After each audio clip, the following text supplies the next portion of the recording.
我发现，哇哦，在天上总是会发生一些匪夷所思的事情。天上，嫦娥。我这里指的天上，在乘坐飞机的时候。OK。本人有幸第一次坐飞机出国游玩，是托李总的福。哎呀，那一辆航班上面全部都是外国的工作人员，国际航班。对，第一次出国，我属于那种我知道我在说什么，但是对方一旦有一点口音，我就听不懂。然后你越怕什么越来什么。那对。这个时候呢，有一个印度的空姐，印度空姐摇着头就来了。哎，答应答应啊，啊你好你好，给他表。然后他把菜单递给我了，我就把那菜单接过来，我说哦 ，thank you， 哇哦。翻开那个菜单，第一页全英文，两眼一黑；第二页还是全英文，两眼一黑又一黑。因为我特别怕就是在外边被外国人看不起，说你英文不好或者怎么样的，我就看了半天。我I'm not hungry, thank you。你知道他说的这句话最吃惊的是我，因为我这辈子没有听过他说我不饿这3个字。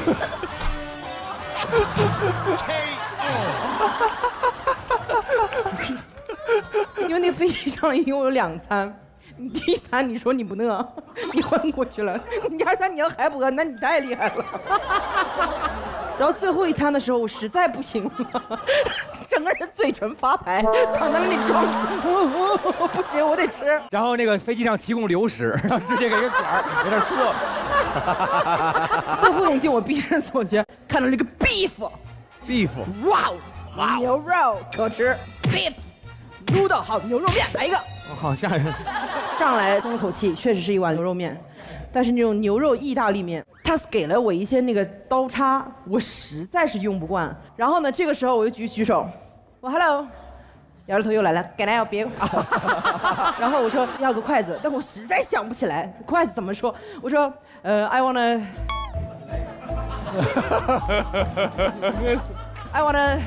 this。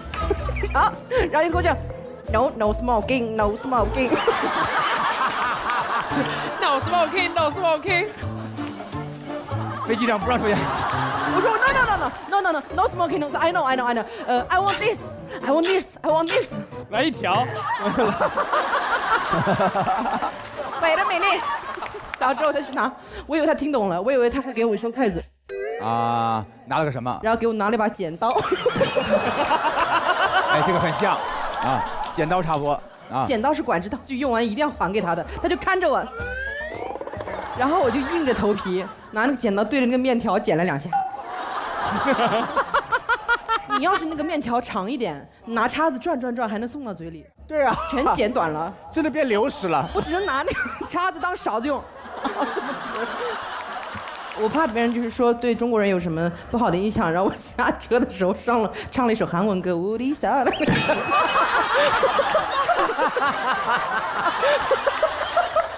跟你一个的路子我也遇到过，那个坐的航空好像是澳大利亚航空还不是什么的，然后是一个阿姨，年纪大的一个这样的空姐来服务哦。然后他那个因为是长途的飞行，大概10几个小时，但是他们那个航空公司是不发拖鞋的，是发袜子的。袜子当时我就一下子想不起来袜子怎么说了，但袜子我因为当时英文不是很好，对 ，socks 对吧？是 socks， 可是我当时就混到了一个 socks 一个 sex 都混在里面了。socks， 就我然后我就对着那个空姐嘛说 sex， 我说啊，我就比划，我说啊那个sex， 那个空姐懵了，你知道吗？后来空姐吹着萨克斯出来了。回家梆梆梆 You know me 梆梆。就这个时候就不得不提到一位我特别好的朋友，近2年来让我笑得最大声的一个女人，她的名字叫做嘻哈，她是一位优秀的空中乘务人员，每天给我讲那些很奇葩的，她碰到过就是很匪夷所思的乘客。就是前2年嘛，他上飞机检查，就是起飞前的安全检查，看了一圈，哎，看到一位男士没有戴口罩，说：“这位先生，麻烦请戴上您的口罩。”然后那先生把那个包从那个行李架上拿下来，没戴口罩，摸了一个头盔出来。有病！他中间吃饭呢，就是这样。他这儿打开都只能开到这儿。空姐问他要什么，还要挑着，当当当。哎呀，所以说，就是我希望大家在坐飞机的时候呢，少给我们的乘务人员增添麻烦，就是大家就多多自觉，然后一起守护我们的美好的航空环境。谢谢。下面有请到我们的张鹤伦先生带来提案。我发现，只要拍板足够快，没有矛盾，只有爱。要说到我跟我媳妇儿的婚姻爱情故事了。我们两个呢，结婚了快15年了。结婚来说，可以用一个“快”字来形容。有人可以算闪婚，闪婚，俺叫魏淑芬，7年未婚。相声演员是不是要这样的？你不了解我经常出现这种。他记一贯都这样，正常啊。我们俩结婚应该是到今年来说可不到15年，但是我们当时刚认识的时候呢 ，QQ 聊了得有半年，我们就结婚了。在哪儿结婚啊 ？QQ 空间吗？线上办离婚礼，葬爱家族游轮。今天晚上刚给对方充了 Q 币，对 ，Q 币穿衣服，买新郎官衣服啊，还挺浪漫的。你看兑现承诺了，我们两个就走进了婚礼殿堂。然后我们俩生活当中比较快，用一个“快”字来形容我，也形容他。怎么快？为什么说快呢？有次做饭呢，那天啊是烙那个馅儿饼，这是韭菜鸡蛋的。刚开始我特别爱吃这个，但是通过这一次之后吧，就是告别了馅儿饼了。怎么告别了？对我媳妇儿呢，就那意思，吃馅儿饼呢，你少吃点油，对你健康。但是我认为啊，馅儿饼这个东西你少放油，它两边就干巴了，不香，就不好吃了。我说你多放点油，那馅儿饼你看市场卖的，最起码它都软乎的，这得有油吧？对，透着那油，对。然后他就因为这个，你是在说我吗？是我烙的不好吗？你吃几回了？你怎么不早说呀？紧接着，眼泪，唰就哭了。我说什么了？我说好好一个馅饼，那不吃不就得了吗？不吃咱没有矛盾了。我就把馅饼扔到那个垃圾桶里了。那时候正在和面的阶段。对，凡事很果断。今天晚上咱们吃面条，变成吃面条，没有纷争。面条还是用里面扔进来的面再拿走再扯。这真是那样的。后来吃的面条，包括我俩洗澡吧，用那个浴花。我媳妇儿就比较挑剔，每次呢我洗完之后啊，我就喜欢搁到这儿。我媳妇儿的意思，你得挂起来。我说这个浴花不挂又能怎样呢？对不对？不挂咱们不也正常能洗澡吗？他说那为什么浴花上面有个绳啊？人就让你挂起来的。对，我说我就不挂。哎呦，你挺硬啊。然后我媳妇儿就把浴花往地一扔，你爱洗不洗？他就走了。从此之后我们家到现在啊，就是洗澡来说都用手。家里现在馅饼也不吃了，浴花也没了，再过几年就是毛坯。我俩产生这些矛盾，基本上就是因为什么东西咱不要产生矛盾，因为什么矛盾就扔什么。对，你们遇见教育问题怎么办？孩子不要了，这孩子随谁呢？随你不行，随我不行，算了，随隔壁二大爷吧。哇塞，那也没那么心宽啊。孩子还得要，毕竟我那是亲的。谁的不是亲的？后来反正我们俩这个爱情故事吧，全是因为一个字儿，就是快。那你现在跟他积累的矛盾已经不是一点点了吧？不是，我们现在没有什么矛盾啊，有什么东西啊就不要了，不谈了，不说了，就是这样的。当然了，我们这段说爱情故事不一定适合所有人，那肯定不适合呀。不是不适合所有人，不适合任何人。就是因为你们家一有矛盾你就扔东西啊，然后而且从来不解决它，这可能就是他们的解决方式嘛。这是两口子嘛，过日子是小矛盾来说，毕竟那个男子汉嘛，还得承认错误的。因为你道歉不是因为怕，是因为你爱他，对，对不对？而且解决问题啊，我们俩的这段爱情可以用几句话来形容吧，就是对于我当时的状态来说，用薛老师的几句歌词，啥？对他给我的感觉就是你带来了我的快乐，这个世界有了颜色。你像天外来物一样，让我求之不得。我在忽近又忽远处，用明天等你。哇！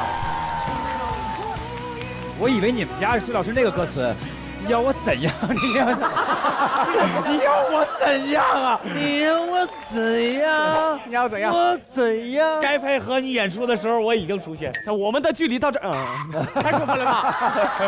最终结果还是这样，就是这服软，为了和谐是吧？对对对，为了过日子嘛，是过日子两口子难免有磕磕绊绊的，对不对？这是很正常的事情。只要你啊有一点责任心，有一点担当，敢于道歉，敢于承认，这都是生活当中是一个对的决定。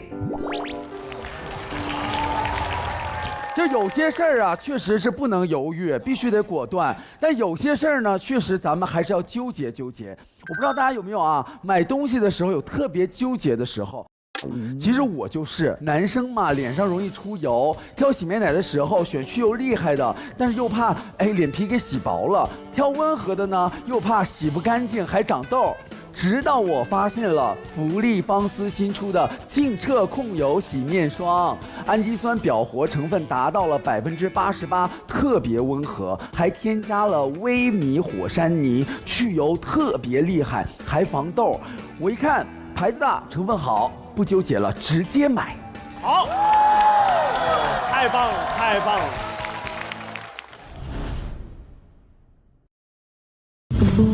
我发现有人动过我的床，一撮毛。我发现我枕头的位置变了，我发现了这个玩具，起来。七区独立支撑，随你折腾。正反不同睡感，软硬双睡。立体透气结构，彻夜干爽。深度好睡眠，床垫喜临门。那行，那今天各位掌声疯狂来了！我们最后一个提案，孟鹤堂，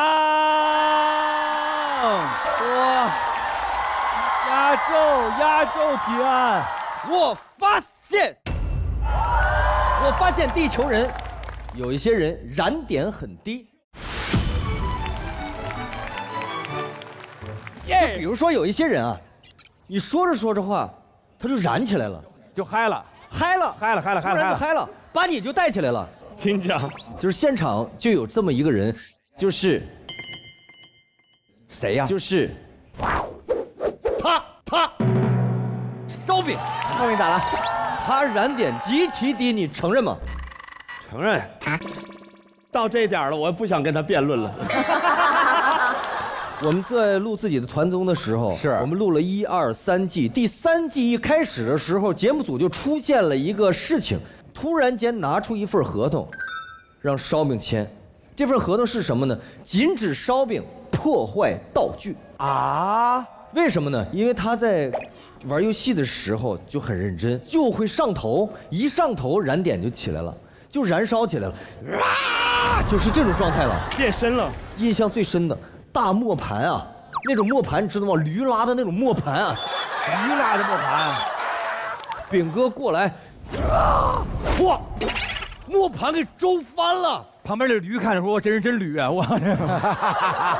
但是我以为烧饼已经天下无敌了，还有比他更烧的哇！来我们节目还有一个人，我天哪，烧饼在他面前就是弟弟。天哪，谁啊？谁来了？这个人。我想大家可能有合作的人，他就是向左啊！快讲，我好想听。那天录节目分2个队，我跟饼哥我们是一个队，贺伦跟那个向左他们是一个队的。对。然后突然间有一个环节就是把我堵在船上了，其实我是他们队的卧底。这个时候呢，我就没有必要跟他们僵持了，就我们仨人，我就跳出来，我说：“嗨，我是你们的卧底。”我还模仿向左，我说：“哦，咱们是队友哦。”他上来啪一下就给你，然后向左说：“我看你像坏人。”一个双风贯耳，是用力的那种吧？用力的那种。在练武之人的手下呢，他轻轻碰到了你一下，就是要你命的，你知道吗？我这是我录的是哪个节目？在这个过程当中，他还给我来了一套组合，你懂吗？我说左哥，我是你们的队友，左哥，我是卧底，我说啊！上劲儿了，上劲儿了。我懵了，当时我都快跪下了。我说我错了，我真的是卧底。完了，后来他俩商量半天，他说可信不可信呢？先信他吧，反正可信不可信，先打你一顿的嘛。对，然后我说要留那边，向总说你跑不了，很恐怖。好想看向东老师跟吴京老师一块录节目呀。我那天有一个乌龙事件，因为我有一个胶囊藏在我身上，完了我就是众矢之的了。我最怕的就是这个，你知道吗？都盯着你啊！所有人都来抢，第一个抢的还有他啊，因为他知道我不是他们队的了，他开始上手抢了。你知道炳哥这个力量，是我抗拒不了的。但是我是谁能治炳哥？我突然就想到，我向佐，我说向佐，你快来救我！向佐好，过来呀！当时我就是被向佐治，真的是一物降一物，到最后大家就都在抢我，我实在没办法了。那个中间有一个池子，是有水的，我顾不了那么多了，我就趟着水，我就站在水中间了。我说你们谁都不要过来，谁都不要过来，谁都不要找我，还逼疯了。向佐那边开始脱鞋。我说咱俩不是一伙的吗？我知道你是好人还是坏人啊！过来，直接把我从水里扛到了岸上。哎呦，莫名其妙。然后他就过来了，他们两人开始 battle 起来了。但是我在中间，你知道吗？我在中间，他们俩开始我在中间前后两座大山夹着我，当时我都快死了，窒息了。我最愤怒的是什么？游戏已经结束了，有结果了，节目组为什么不喊停？我当时都快气死了。然后我就把他们俩，我就从那个他们俩腿底下钻出来我又爬到水里，我说节目组，我真的。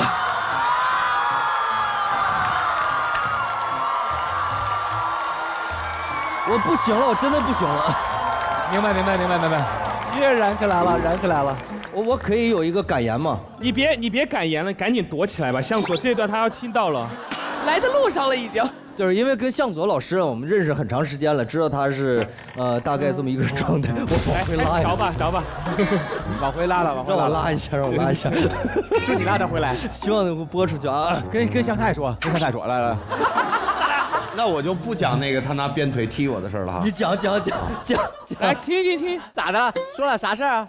就是有都录完了，他这都撕完了，然后呢，正好在上海的黄浦滩，然后我们在这个船上嘛，就后边夜景非常好。然后岳云鹏说：“哎，炳，咱哥俩照张相吧。”很正常的一句话。然后我们哥俩就搂在一块。我学向佐，我来岳哥，岳哥搂在一块，对面就开始照相了。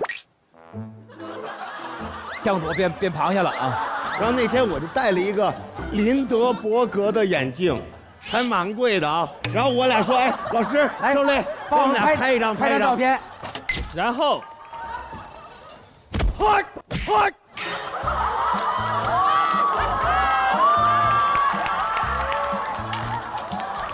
真的吗？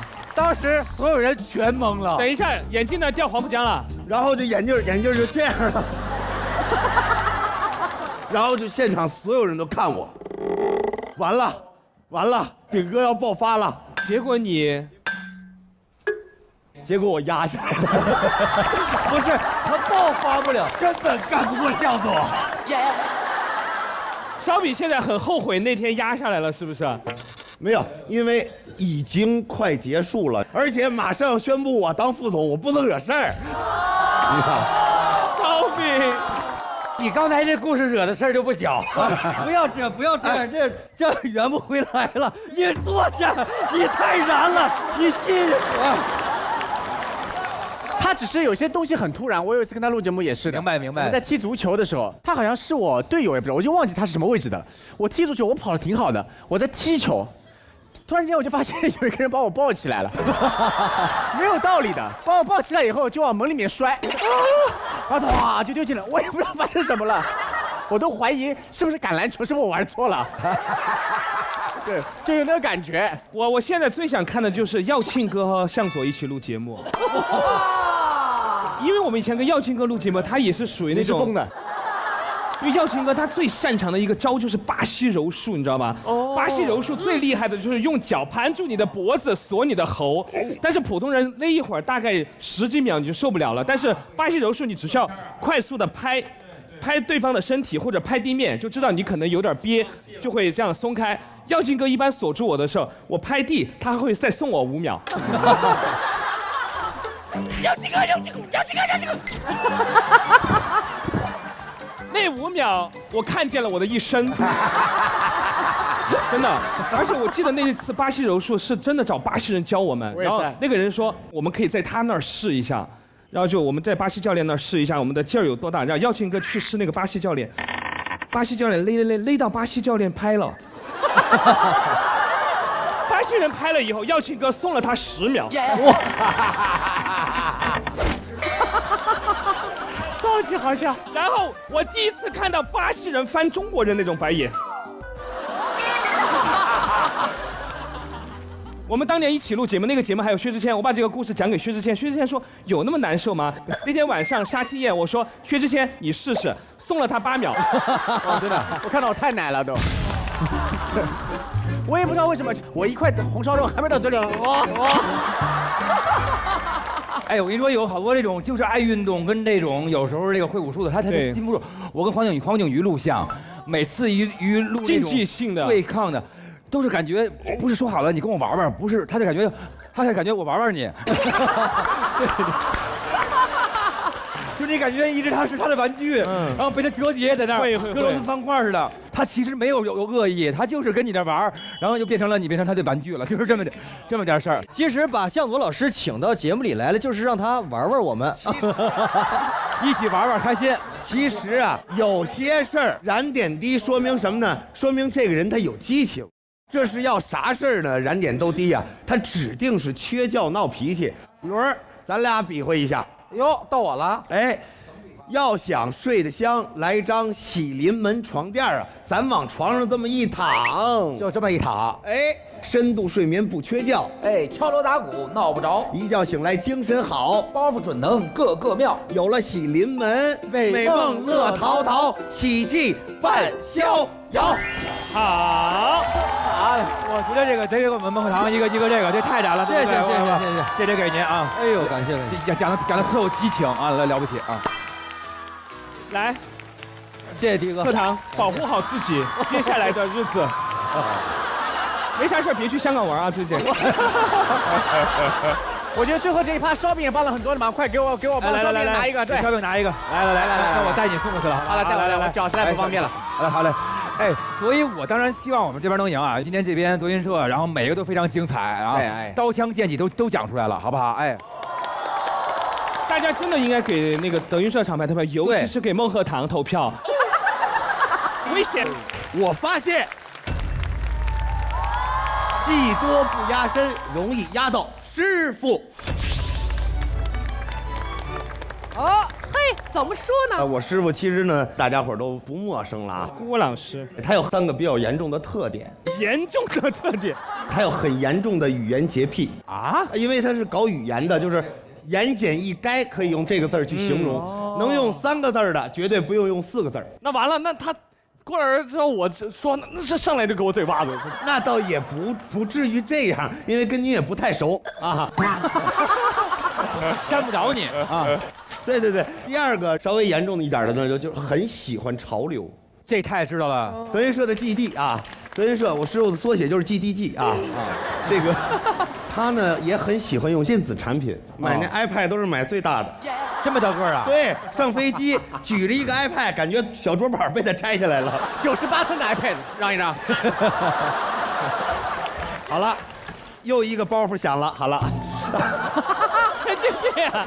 然后呢，还有一个就是特别爱听徒弟们讲八卦，真的，他也爱听八卦。当然了，比如说今天有很多趣事，我们愿意跟他去分享一些。但是有时候呢，我们也会经常的把一些自己啊最近新学到的一些技能，除了相声以外的带给师傅。比如说老秦，就是最近爱上掏耳朵啊。采耳，没事出门拿一小盒，一打开，长的、短的、方的、圆的，带尖带刺带棱带刃的。等一下，那后面那些是吗？18万兵刃。然后呢，就邀请我师傅掏耳朵，然后老秦就坐在那儿。